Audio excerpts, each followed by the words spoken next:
E agora, no Jornal Brasil Atual, nós vamos conversar com o professor Daniel Cara, professor da Faculdade de Educação da Universidade de São Paulo, que também integra o grupo de trabalho sobre educação montado pela equipe de transição do governo Lula. Muito bom dia, Daniel. Bem-vindo aqui ao Jornal Brasil Atual. Tudo bem com você? Tudo bem, é um prazer estar aqui com vocês e gosto muito do trabalho da Rádio Brasil Atual. Prazer é nosso tê-lo aqui com a gente, sempre trazendo informações importantes sobre a área da educação, Daniel. E eu quero que você comece falando exatamente sobre o início desse trabalho que está sendo realizado por esse grupo, porque o presidente Lula, o presidente eleito Luiz Inácio Lula da Silva, já no primeiro turno das eleições, disse que na área da educação as prioridades do seu governo iam ser voltadas para a alimentação escolar e a recuperação da aprendizagem em função de todos os problemas gerados também pela pandemia. Esses temas estão sendo já colocados nesse grupo de trabalho que está sendo reunido? Exatamente. Bom, tem questões que o grupo de trabalho apresenta que vão além, né, dessas observações do presidente Lula, mas que, de forma muito clara, ele determinou prioridades. Aliás, foi no primeiro turno, e são prioridades de fato urgentes. A gente vai ter que enfrentar essas questões. Agora, a política de educação ela é uma política muito ampla, ela vai da creche até a pós-graduação. Então, nesse sentido, a gente também vai fazer uma análise, um diagnóstico da educação nacional da creche até a pós-graduação, enfrentar um fato que foi o Ministério da Educação foi desligado da tomada, né? Então a gente tem um Ministério da Educação que, ao invés de promover o direito à educação no governo Bolsonaro, se dedicou a fazer a guerra cultural bolsonarista, incentivando políticas que são antipedagógicas, como escola sem partido, educação cívico-militar e educação domiciliar.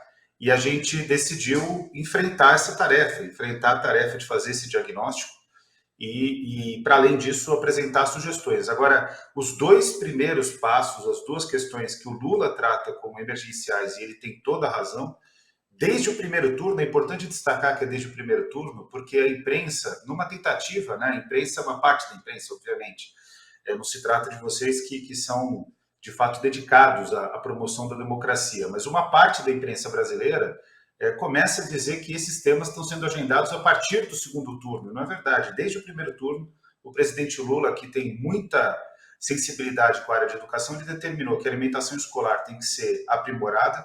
Isso é fruto do trabalho da sociedade civil, que fez um relatório mostrando o déficit de alimentação escolar. Então, a Campanha Nacional pelo Direito à Educação, o Observatório de Alimentação Escolar, se dedicaram a esse tema, e aí isso se tornou público lá no primeiro turno. E a questão da recuperação de aprendizagem, o Lula é uma liderança que é afeita, e que bom que é assim, né? A gente estava sentindo muita falta disso no Brasil. O Lula é afeito à articulação política, ele é afeito à construção conjunta, e ele quer conversar com governadores e prefeitos. Eu propus, inclusive, espero que isso seja possível, que a gente faça, inclusive, em relação aos prefeitos, GTs específicos, o GT das grandes cidades, o GT dos municípios mais vulneráveis em relação às perdas de aprendizagem, para que a gente juntos encare esse problema, e isso vai ter que passar necessariamente por um ator que é protagonista, né? Um ator social que é protagonista nesse processo, que são as professoras e os professores, que devem ter uma audição, devem ser mobilizados para poder ajudar a resolver esse problema, apresentando soluções, porque quem conhece escola pública de verdade é o professor e a professora de educação básica, e a gente precisa trazer esse conhecimento para poder constituir uma política de recuperação da aprendizagem. A gente está conversando com o Daniel Cara e lembrando que o Henrique Paim, que foi ministro da Educação no governo Dilma, que ocupou durante 9 anos a Secretaria Executiva do MEC, na verdade, não, o Daniel, ele é o coordenador desse grupo de trabalho, não é isso? E aí eu queria ver com você também como é que se estabelece esse processo, Daniel, porque me parece que ele é multissetorial. Quando a gente fala de alimentação nas escolas, e as pessoas falam, pô, mas é comida ou é educação? As crianças que não comem, que não têm alimentos, não conseguem aprender. E lembrando que são 36 centavos repassados pelo governo Bolsonaro nos últimos anos, desde 2017 não é reajustado esse valor, esse repasse. Como é que vai juntar dinheiro ou de onde vai tirar dinheiro para poder fazer frente a essas despesas, Daniel? Olha, o que a gente já chegou de conclusão é que esse é um problema orçamentário. Isso é uma ótima notícia, porque com orçamento se resolve. É uma ótima notícia parcialmente, porque o Bolsonaro desconstituiu o orçamento da União, né? Então a gente vai ter que recompor o orçamento.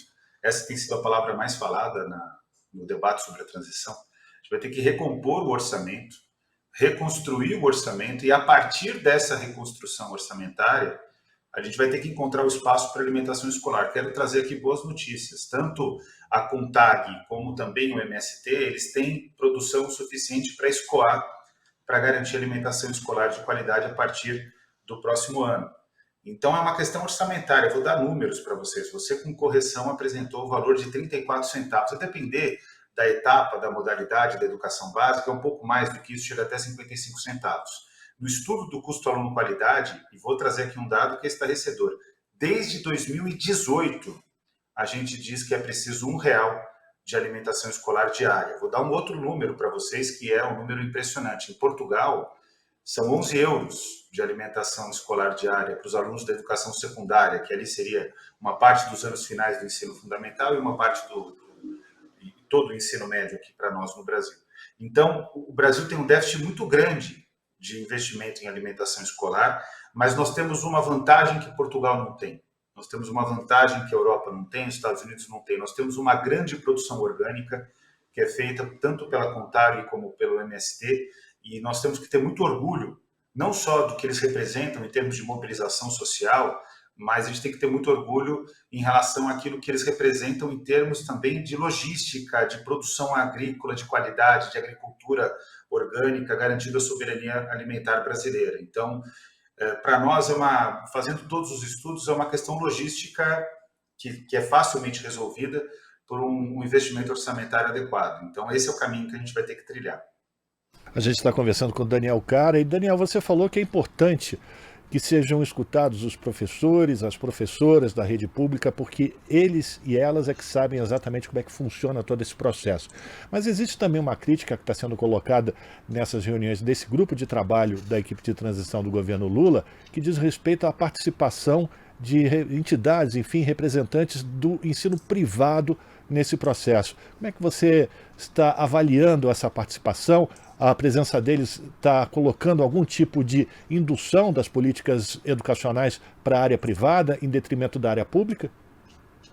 Olha, para tranquilizar as pessoas, é claro que eu gostaria que a composição do grupo fosse mais plural e que reconhecesse mais todas e todos aqueles que na área da educação lutaram contra o golpe de 2016 e contra também a gestão Bolsonaro em 2018, porque foi uma gestão que destruiu a educação e a destruição começa efetivamente a partir de Michel Temer. Eu não tenho dúvida de que era preciso ampliar, aprimorar o grupo, azeitar o grupo no sentido de ter mais representações do campo progressista. São poucas pessoas, eu estou entre elas, mas é claro que isso deveria ter sido mais balanceado.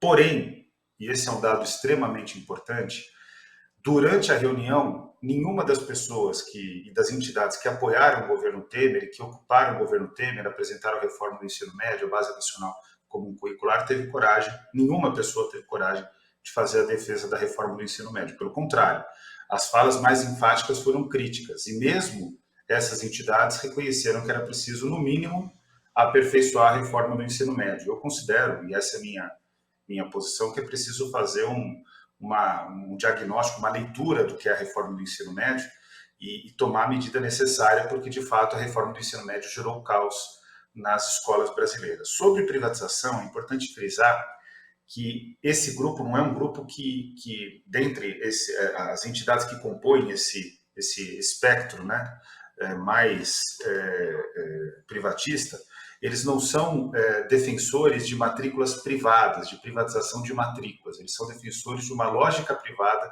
de uma racionalidade privada e econômica nas políticas educacionais. Esse é um movimento mundial, não é só no Brasil que ocorre. Só que a boa notícia é que eles estão constrangidos. Ocorreu uma coisa muito grave. Diferente da Rádio Brasil Atual, por exemplo, o que ocorreu ao longo dos últimos dias, desde o fim do segundo turno, com a vitória do Lula, com 60 milhões de votos, é sempre bom lembrar, hein? O Lula teve 58 milhões de votos no primeiro turno. Somando direitinho ali, ele ganhou praticamente 3 milhões de votos, né, quase 3 milhões de votos ali na virada do primeiro para o segundo turno. Então, a eleição praticamente foi resolvida no primeiro turno. E é importante frisar que, desde o final do segundo turno, vários veículos de comunicação deram aspas para pessoas que depois viriam a compor o grupo, determinando qual seria a agenda do grupo. E o que ficou claro é que a agenda do grupo é pautada naquilo que o presidente Lula demandou.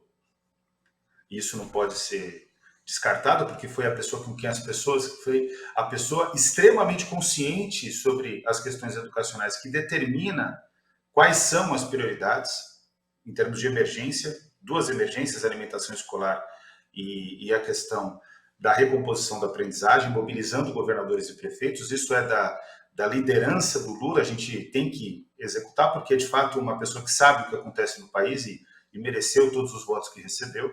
Então, esse é um ponto pacífico. E a outra questão que foi aprovada na reunião é que o grupo tem que ter como referência o Plano Nacional de Educação, que é a agenda da educação brasileira, e também tem que ter como referência, esse grupo de trabalho tem que ter como referência a concepção sistêmica da educação, que é da creche até a pós-graduação. Qualquer coisa que fuja disso, foram debatidas escolas cívico-militares, foram debatidos vários outros temas, escola sem partido. Eu, particularmente, trouxe esse tema, né? Fui muito enfático na necessidade da gente enfrentar essas questões. Eu não posso acreditar que o Brasil, no século XXI, pensa que um policial militar é melhor educador do que uma professora e um professor. Isso é inaceitável, isso é completamente descabido. Eu vou para fora do Brasil, conto que tem essa perspectiva da escola cívico-militar, as pessoas ficam estarrecidas, né? Então, a gente essas coisas foram agendadas, elas estão sendo debatidas, mas o que foi acordado no grupo é dar conta das prioridades elencadas pelo presidente Lula, e o que foi acordo do grupo é trabalhar na concepção sistêmica da educação e, ao mesmo tempo, fortalecer algo que eu considero fundamental, que é a agenda do Plano Nacional de Educação. Daniel, e aí eu queria tocar com você nessa determinação do presidente Lula, que é ao encontrar formas de trazer essas crianças, esses alunos que sofreram tanto durante a pandemia, de novo para dentro das escolas e recuperar o tempo perdido. Como é que isso está sendo trabalhado pelo grupo de trabalho? Quais são os planos que estão sendo gestados? O presidente Lula já deu um encaminhamento para nós, né? Ele diz que quer constituir um mutirão, e a gente vai ter que organizar esse mutirão. O que é importante dizer é que o governo de transição, ele é um governo que produz sugestões e, ao mesmo tempo, o governo de transição ele produz diagnóstico sobre a situação do Ministério da Educação. Nós temos um apagão, por exemplo, na CAPES, que é a área de pós-graduação no Brasil. Nós temos um apagão no FNDE, e aí todos os escândalos do Milton Ribeiro mostram a gravidade desse apagão. E nós temos um elemento muito delicado, hein? Muito delicado. Nós temos um apagão no INEP que foi evitado pelos servidores do INEP, e agora a gente tem o Enem, que vai ser realizado aí nos próximos dias. Então, o que acontece? A gente vai ter que lidar com esse apagão, fazer diagnósticos e sugestões para que a próxima equipe ministerial, e é importante frisar que ninguém que compõe o grupo de transição vai, a princípio, participar do governo, né? Nesse momento é uma colaboração voluntária, inclusive, pautada no interesse público, não tem nenhum tipo de remuneração, é totalmente dedicada à reconstrução da educação nacional. E, basicamente, o que a gente vai apresentar são sugestões de como organizar esse mutirão. Isso que está sendo agendado e que está sendo proposto. Perfeito. Daniel, para a gente terminar, eu queria uma avaliação tua sobre o ensino à distância, né? Principalmente quando a gente fala do ensino superior, que teve um crescimento muito intenso nesse período de governo Bolsonaro. Como é que vocês estão também colocando recursos, enfim, estabelecendo prioridades para o ensino superior e a retomada da importância da universidade pública e também dos financiamentos para estudantes? Bom, eu sou coordenador do curso de licenciaturas na Universidade de São Paulo.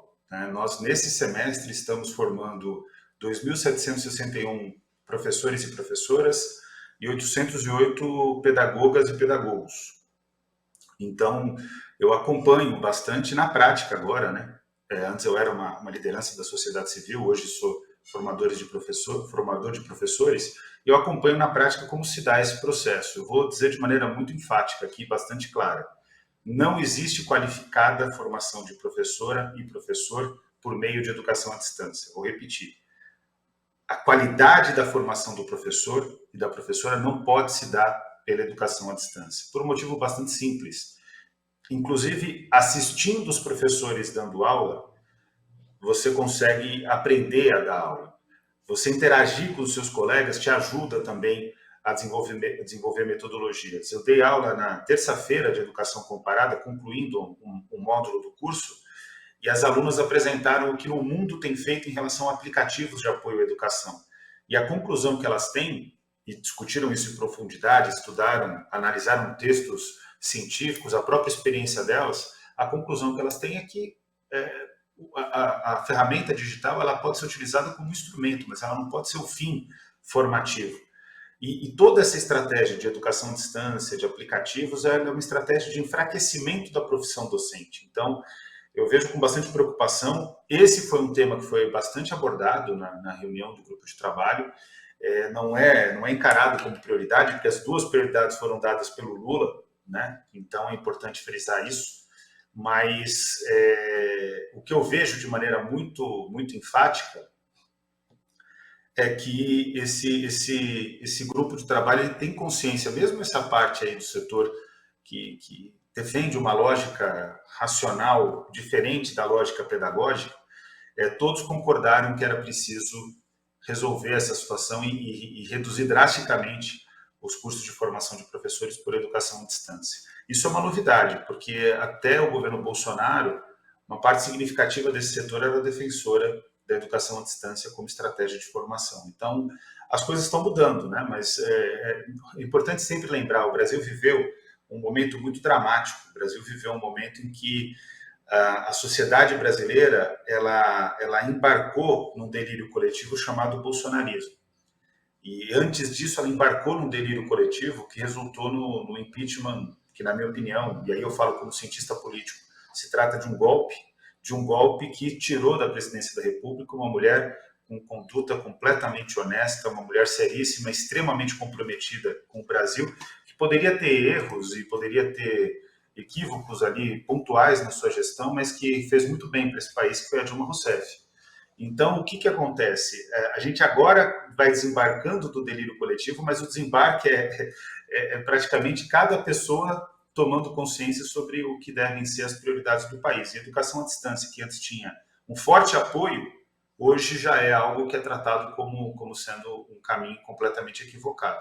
Para quem tiver dúvida, é só pegar. No início da pandemia, várias pessoas, até para a educação básica, diziam que a casa dos alunos e das alunas poderia ser uma sala de aula. É claro que não, né? E aí, de certa maneira, as ciências da educação e a pedagogia se demonstraram completamente corretas, e aí eu chamo a atenção para esse fato. Não dá para fazer formação de professores, não dá para fazer formação de qualquer profissional em educação à distância. A educação à distância ela tem que ser usada de forma excepcional, nas excepcionalidades. Eu vou dizer claramente aqui no território brasileiro, regiões remotas, regiões em que você tem dificuldades climáticas, em que você tem uma outra sazonalidade do clima, como, por exemplo, as regiões ribeirinhas, os povos das águas na região amazônica. Ali você pode utilizar estratégias de educação à distância, mas nenhuma delas pode prescindir completamente da educação presencial. Então, isso ficou bastante claro e a gente vai trabalhar nesse sentido. Daniel, quero agradecer a tua participação, teus esclarecimentos, desejar boa sorte no trabalho de vocês no GT, né? No grupo de trabalho sobre educação, na equipe de transição do governo Lula, todo sucesso e que a gente consiga recuperar todos os atrasos e os ataques que foram voltados para a educação nesse último período. Muito obrigado pela tua participação. Muito obrigado, é um prazer estar com vocês. Conversamos aqui no Jornal Brasil Atual com Daniel Cara, professor da Faculdade de Educação da Universidade de São Paulo e integrante do grupo de trabalho sobre educação montado pela equipe de transição do governo Lula. Estamos apresentando Jornal Brasil Atual. As notícias que os outros não dão.